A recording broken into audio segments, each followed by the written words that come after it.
Zitandi messenger musima kunyanya Simple kana ndiwewo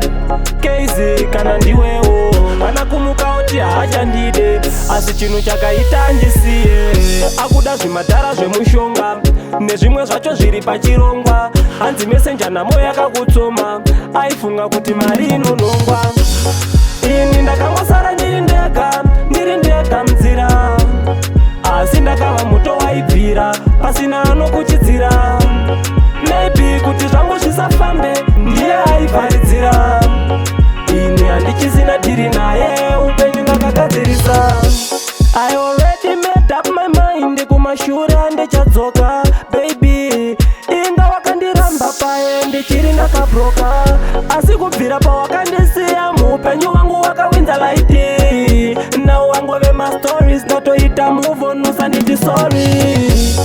ini ndakangosara ndiri ndega mzira asi ndakava moto waibvira pasina anokuchidzira maybe kuti zvangu zvisafambe ndiye aivharidzira ini handichisina dhiri naye upenyu ndakagadzirisa aiti ndikakutora ndingakuisa pai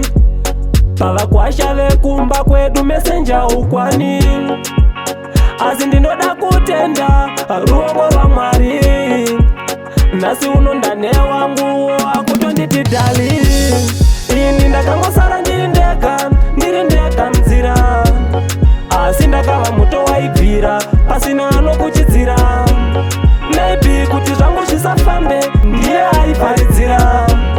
ini handichisina dhiri naye upenyu ndakagadzirisa I already made up my mind kumashure ndichadzoka baby inga wakandiramba paye ndichiri ndakabroka asi kubvira pawakandisiya muupenyu wangu wakawinza laiti now wangove mastories ndatoita move on usanditi sorry ini ndakangosara ndiri ndega mzira